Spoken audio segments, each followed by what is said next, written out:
Good evening. Welcome to the episode 6 of the Olympic Diary. Today we had the day 3 of the men's handball tournament, Olympic tournament, and today we will analyze a little bit how was it, how was the day of games. Today we had one almost surprise with Egypt against France, and the surprise of the day, it was the Slovenia beating the Swedish. Hello, Lamin. Good evening. Everyone wants to join in with any comment. Please feel free during the live. Today I will have a Portuguese coach with me. Is already trying to go in live. Gonçalo, whenever you're ready, please ask for your. Let me just here.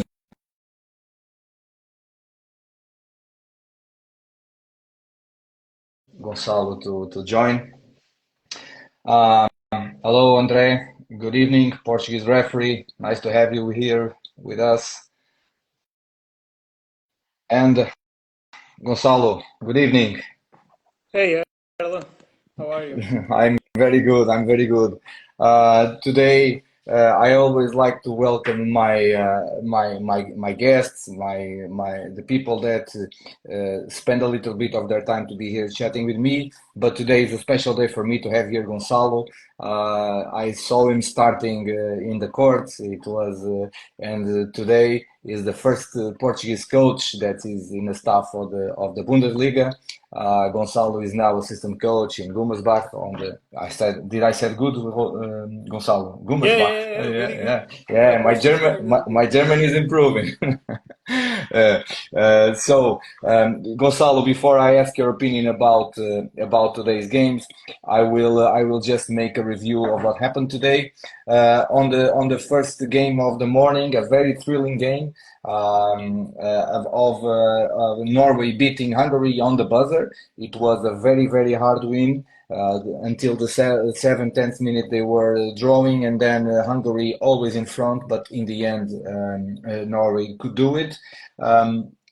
Then we had the Croatia, Germany. We will talk about it a little bit in detail after. Then we had the very enjoyable game to watch of Spain versus Japan that we will talk to. And then the surprise, we may say it's a surprise, a very well organized Slovenia that was able to beat Sweden. Then the French draw in the final second with the Fabregas goal against Egypt, and then Denmark, in a natural and easier way, won Argentina. So today we chose two games for me and Gonçalo to analyze: Croatia, Germany, and the Spain, Japan. I chose these games because I like these games that the coaches have the same nationality. Croatia and Germany, and Spain and Japan are both Spanish. So, Gonçalo, I'm sure that you have some privileged information about Germany. So, do you were surprised by this result of Croatia beating Germany? I cannot say that I'm surprised. Say that that I was a think. game to Croatia needed to win. So I knew that they will give everything that they had. The coach prepared, in my opinion, the game really well because Germany is playing with our right wing. So they just needed to defend, I don't know, less 2 or 3 meters of the field and let the right wings there aren't right wings to shoot. Kuzmanovic, our goalkeeper in Gummersbach, Yes. played a really good game, I think. Wow. Amazing. And so I could not say that I'm surprised. I know the Croatia team has a lot of quality. Duvnjak was really good this game. He looked 18 years old, right? He's Today. looking younger Yeah, sometimes. First yeah. game he played like almost the entire game. Second game he didn't play so much, and now he played again a lot. So I agree. I agree. About and when you are a coach and you play Duvniak, okay, you start the game, and then hey, okay, Sindrich, now you go. You are a lucky coach because but they are very different, but both of them very good. What do you think today I saw the Germans trying to insist a lot on playing with Gola, the pivot, and he made an amazing game, but the game was a little bit only that, and Kostner, the left back of Germany, he Costa was Julian. not Julian, yes, he was not on his days. And let me make here the Dagur Sigurdsson, the coach of Croatia. He enjoys really good this player, and it was one of his concerns that he didn't let him play almost.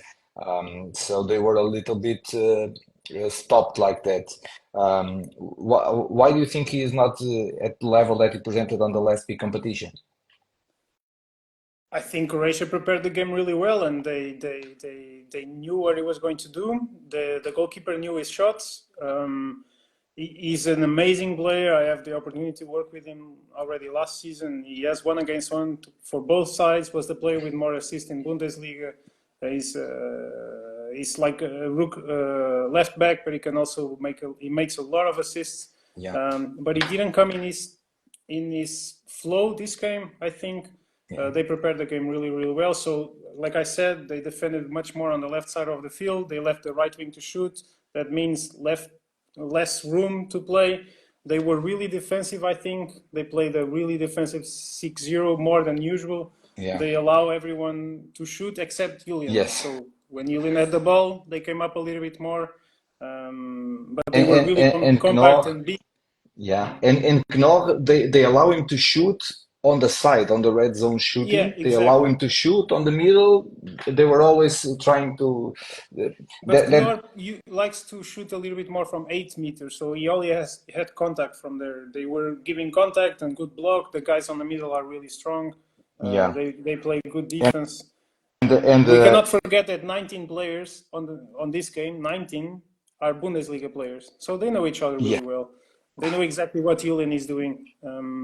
Yeah, that is a very interesting input that you are giving, and in my opinion, Andy Wolf was really good, and that's why the game was so balanced in the beginning because he was stopping balls when he was not stopping the shots were on the post or on the bar. Yeah, He made amazing first 10 minutes, but then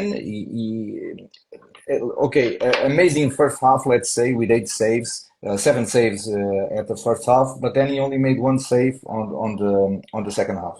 Um, but let me ask you something. Today I understood at the 21st minute already 5 balls entered the pivot because both defense were just staring at each other, looking 5 balls. It's not very normal at this level. Maybe because it's Olympics, I don't know. But it's not normal at this level of players to have a gap in the defense because the substitution player was too late. It's it's not admissible, right? At these quality players. yeah, but we cannot forget that. I know, for example, that Julian is playing without a stop for almost 2 years now. So we cannot forget that the players are playing a lot. He played almost every game with us, Yes. almost every time in the Bundesliga, and then he's now playing 60 minutes in defense with Gola. And in Croatia, it's the same thing. The players are tired and playing at 9 in the morning, and then sometimes at 6 in the evening, or it changes a lot the rhythm of the body. So And I you think it's normal that you the level is not the same every game. But still, I expect a little bit more of Germany. One indicator that they weren't there totally. They didn't have any 2 minutes in defense. yeah. Yeah. So they were not touching enough. They were not being competitive enough, and that's the indicator that I think that shows that Germany was not on their Yeah, best today. yeah. But The in this bad kind of boys weren't there. yeah. At this game, the criterion of the referees must be a little bit larger because they are big, they beat each other Yeah, hard, and sometimes that's a problem. Um, I like that the to analyze a little bit of the offense. Croatia plays simple, just inside crosses, isolations, and then Duvniak made French Hugo on the right. The first time he assists, the second time he shoots. He's a player even on the right side with the blind arm on the shooting on the right is still very dangerous. And like you said, he made an amazing game, right? yeah. I saw 2 or 3 things that they didn't do before, so I think they prepared it just for this game. That Hugo cross, that the pass came directly to the middle, went to a second line player also. So I think they were trying some variations of it, and it worked really well. Germany was lost in some moments there in the changes with the line player. Yeah, Um, and I think that they prepared some special stuff for this game, and it worked. But it's really hard to stop Duvnyak when he's having a good day, because his standing shot is it's a bullet. It's really hard for the goalkeeper to see it. The ball goes really far, close to your head. yeah, And he can also assist. He can also, yeah, and he's an amazing player in defense. yeah, Also, he's crazy good in defense. For me, one of the best in the world right now. And he started on the bench on yeah, defense, so he was just yeah, playing attack. That's yeah. some I think it's a little bit the management yeah. of the roster. It's of course his management, but because you need Duvnyak Yeah, fresh, that's hard. yeah. That's hard. And the one other thing, and Martinovic, the right back, wow, what a game that he scored 2 goals in a row on the top corner. Yeah, And and the one thing that I like on this Olympics is that the mic is really on the goal, and you just hear the poof, the ball going there yeah. on the corner. It's he made It's I'm really happy to see that Melsungen are going to play European League this season, or qualification for European League, and then we get the opportunity. No, now we change to Rhein-Neckar-Löwen. We don't yes, get the opportunity again, yeah, but it's a player that should be in Champions League or European League, because it's what he's doing every game in Bundesliga. It's not normal, yeah. and he should be on the biggest stages. Yeah. I agree. One last thing about this game. The coaches they know each other very well, of course. Yeah, And just a highlight. 51 minutes. Uh, Germany 5-1. Osner in front. And then immediately when Dagur sees that, 7 against 6. And then he goes on defense and Duvniak in the front. It was a bench battle on that moment that was very nice to watch. I think if I was the guy from TV, I would put the frame of the both coaches because they were smiling inside. Dagur does not smile too much, at least during the game. yeah, Outside, it's different, and I think it was even the result was not good for Germany. It was a dead match for for Croatia, Croatia. and they did it really well. Yeah. And the Croatians always start the big competitions slowly and then start progressing. Maybe, like you said, they have a lot of games. The other game, the battle between the two Spanish coaches. Oh, such a nice game. Um, Fast game. Two completely different teams. One team playing much more 2 against 2 with the line player. The other team playing much more fast handball with isolations and crosses, but crosses in isolation. Japan has 2 or 3 players there that I'm almost in love with the technique and everything that they show. Also, a game that Spain needed to win. If they didn't win this game, they were out. Yeah, So a lot of pressure. I still think they didn't play their best handball, yeah, but they managed the win. That was the important thing for Spain. yeah. Oh, but such a great game to watch. Okay, let's go a little bit before. Josie put here a question. Gonçalo, what do you think about the number of backward players which Dagur using during the tournament? We have a lot of choice. This is the opposite of the every last competition. Um, the Dagur has a lot of options this tournament to Hey, play.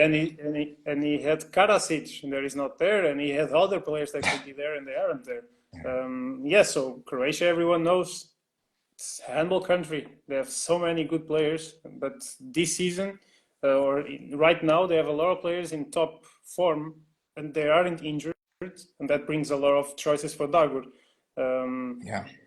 like Duvnjak, Sindric, like you Mm. said. Okay, Duvnjak is tired, you put Sindric in. Okay, then you have Tim Lucin that played Champions League, and then you have Srna that played Champions League. So Yeah. all high level the entire season, they bring their rhythm, and I think that's a really good thing for Dagur to have these Yeah. choices. And I think the Olympics are a different competition than a World Cup or a European Cup. When You you have see those 14 play, players, yeah, no, fourteen. but for the player itself, it's Olympics. It's different. Yeah, I definitely, think that the mood is different, and definitely. Dagur qualified Japan and, and Croatia for this Olympics. So is the coach that qualified two teams. Okay, let's go to Japan, Spain. For me, Japan is the team that I know better, of course, of all these of the Olympics because I need to prepare maybe 4 or 5 games against them. They are there because they win South Korea on the semifinal. We lost against Japan in the semifinal. And Japan is showing that even that it's still not able to compete with the top level teams in Europe, the Asian teams can already bring some very nice games, like Korea brought to the World Cup on the group stage. And uh, let me just give you Fusiyaka, the number 39, the left back, that guy that shoots 2 or 3 times here. Yeah, He's under 21. He just won the Asian Championship and came here. The playmaker from Vardar, and the pivot from that goes to Nantes this year. They yeah. start to have a lot of players like Korea have, like Iran. Iran is a very strong team. Is a very strong team. Of course, Bahrain, of course, Qatar, even though the age of the players is not, but Capote still shoots. All of those players are still very good. So I think Japan is giving a quite a good performance. So what you thought it was more interesting of the Japanese game? I think the most interesting thing for me is the speed that they put on the ball when they are attacking. They start slowly, and then from 1 second to the other, everyone starts moving at the same time. The ball starts moving around really, really fast.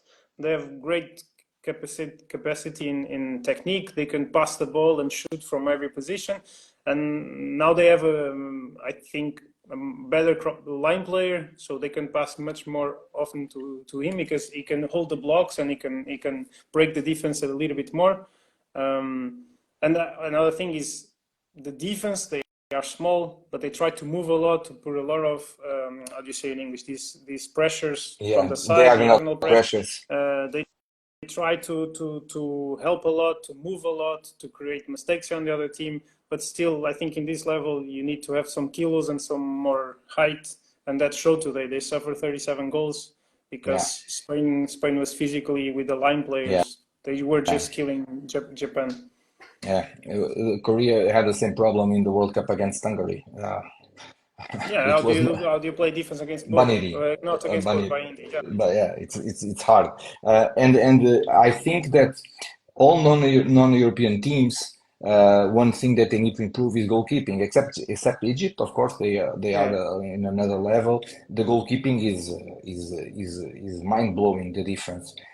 Maybe in the end you look at the stats and it's 4 or 5 less stops, but in the key moments of the game, the Europeans stop and the non-Europeans don't stop the shots, and Yeah. it opens the gap. Um, Today I highlighted here something in this game. 12 minutes 49, 21 goals already. The game Yeah, was woo, woo, woo. it was really, Always, really fast. I think it yeah, was the fastest game of Spain until now. yeah, They yeah, played really slow the last games. So I liked to see Spain a little bit faster. It was funnier to watch, yeah. but it was really, really high intensity game. Uh, and another thing, still on the first half, the Japanese coach asked a timeout, and he highlighted two things about offense. He told that he needed more than two crosses to unbalance the defense, and then he said, "Hey, attention! When Spain does Hugo and the back player goes in the middle, he's not going for shoot. He's going to pick up another cross or give continuity. Let him shoot. Let him shoot." It was very, very nice to hear that from a Spanish about the Spanish team. But until the halftime, the game was very tight. Second half, um, put yourself in the role of the Spanish coach. Do you think that Alex Dutchbaev is not playing so much because he's saving him in somehow? There's maybe some injury. Don't you think it's strange he's not playing that much? Yes and no. Spain is known by changing a lot the players every game, 15-15, almost every position. But I don't Yeah, know.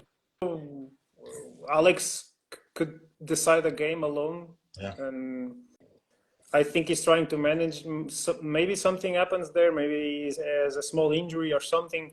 But definitely, I expected to see him a little bit more on the field. But he doesn't play defense also, so yeah. When he's on I the don't cross know. side, it's hard Yeah, to have exactly. him. So I don't know how are they going to do. But usually they change a lot of players. So Yeah, I hope he's just managing as usual and he's not injured because and then they will need him in the last phases of the Olympics. yeah. And he is. Hi, João. João is saying hi to both of us, Gonçalo, João Monteiro. Okay, João. Olá, João, boa noite. Alex always goes in when they are with or less one or more one player. He goes in to try to make the decision, and is good at it. I think that Tarrafeta made a very good game. Casado for Spain made a very good game. The Spanish goalkeepers, okay, they were not amazing, but they were okay. It was enough to win. But after that first game of Perez de Vargas, I was expecting that okay, it's very hard to perform like that all the time. But after we see Bunsen, the Swedish female goalkeeper, what she's doing in these Olympics, we always believe it's possible. Gonçalo, looking at the standings. Group A, Croatia 4 points, Spain 4 points, Slovenia 4 points, Germany 4 points, Sweden 2, and Japan 0. So Japan is out. Uh, unless they win the two remaining matches, I don't think it's possible. Um, who do you bet to go through to in this group? I don't know. And that's the good part of it. That's anything could happen. It's a really well balanced. Everyone was saying before the Olympics, Slovenia will not. Slovenia and Japan, you know, but Slovenia is Yeah, a team with a big heart. I'm really happy for Tilan and Christian, our two players. yeah. Tilan is making an amazing Olympic Games. Christian played an amazing first game also. So anything could happen. I'm really, really, really hoping for the next games, and I think it will be amazing to see. Sweden was, I think, the favorite, the clear favorite to win the group, and yet Yeah, they aren't playing what they should. Something's wrong there, and so everything could happen. yeah. And today that blue card will interfere a lot. Definitely, but you get France in the fourth place in the other side, that no one wants to get France. Yeah, So I don't know what's going to happen. yeah, Um, yeah. So if you need to bet, who will win this group? I think at the end, Croatia will manage, or Yeah. Spain, Croatia or Spain. Okay. Group B, it's a little easier map job to do. So Denmark 6 points, Norway 6 points. But then we have Egypt 3, Hungary 2, France 1. Wow.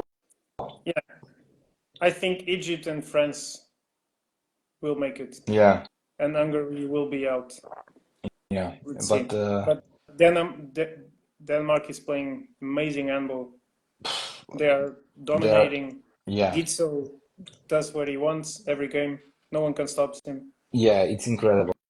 It's incredible what he's doing. And from nowhere, Pitlick just poof, the ball goes in like, wow, what is this? Yeah, And you cannot manage it. Um, so it will be a thrilling day 4 of the men's game. Tomorrow we will have female, and every day it's a 9 to 21 handball day. I know that you are in a camp with Gummersbach. It's not easy too, so I need to thank you a lot, Gonçalo, for this time of yours. It's always a pleasure to talk with you thanks for the and to invite. have you here. Okay, thank you very much. Everybody that wants to watch again this Olympic diary, please the reel will be available so you can watch it again. Please comment, share, and follow. Thank you very much, Gonçalo. Once again, nice Yeah, to meet you, my friend.